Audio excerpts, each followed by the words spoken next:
future Hall of Famer, two-time champion with the Miami Heat, Mr. Chris Bosh. It is always so nice to have you back on the show, friend. Great to be here, always. I watch you guys every day. I don't appreciate the first highlight of him, of his clip is him dunking on me. I didn't appreciate that. I'm going to have to talk to whoever set that audio and that video up. Hey, man, we'll let you guys work that out. That was great. That was a big game, man. We'll let y'all work that out in the commercial break. Right now, I do want to ask you, Chris, the Heat are, I mean, look, it felt like a huge game one, but you know better than anyone. In the standings, it only counts as one game. The problem I think a lot of people are trying to wrap their heads around is the injury concerns going forward. Goran Dragic, Bam Adebayo still being listed as doubtful for tonight. How confident are you that the Heat could win 4 of the next 6 games, especially if one or both of those guys is not able to return? Well, I mean, I think when you're in a situation like that, you hate to get to this far and have to deal with injuries. And I think if you're the Heat, you just want to get one game. All your focus has to be on the game preparation for tonight. You can't really worry too much about the outside noise and what's going on, or really even paying attention to your injuries. They're going to have to pretty much put their lineup together and go all in with what they have. And me knowing Erik Spoelstra, he's going to try and thrive in this situation. He's going to pump that into his team, and the philosophy of the next man up, this is going to be the ultimate test for him. So hopefully they've been working on those things all season. And, you know, like I said, game 2 is coming up, and you don't make it this far just to lose.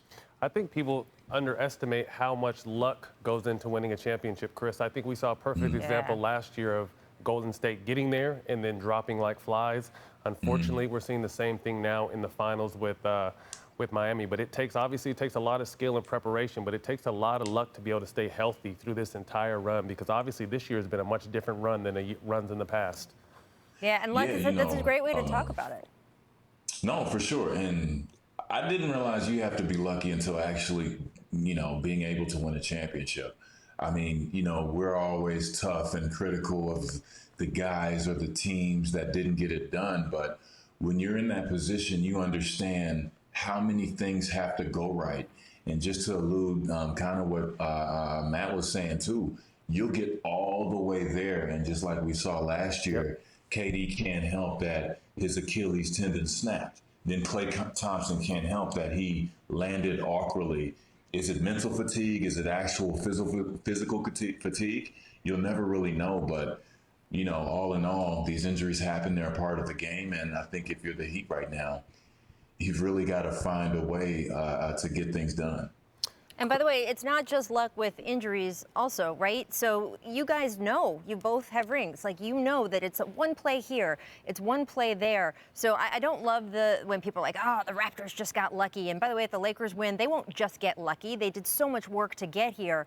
But the fact, you said it exactly right. There is luck, Matt, in every single aspect of what goes on here. And it's not just injuries, it's everything. But it is partly injuries in the last 2 finals, for sure. Absolutely. Chris, what's the biggest difference you've seen in the Heat LeBron and LeBron in LA with the Lakers?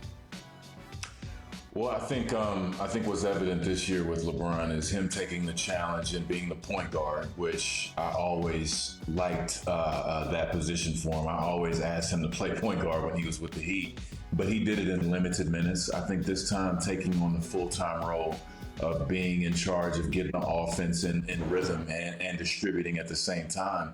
Not only doing that, but exceeding expectations and leading the league in assists on a championship team. You know, it's great to see him continue to evolve his game. And I think that's been the biggest thing. I've never seen him defer so much to another player to get the offensive rhythm for the team going. I mean, they really feed AD. And, you know, they know that he's a, huge weapon for him. They know no one can guard him, and he's always going to put pressure on defenses. So just to kind of see LeBron be able to put out a high outlet, score a lot of points, but still dish out 11 or 12 assists a night, it's impressive. Chris, I'm so interested that you said you had those conversations even back when you played together.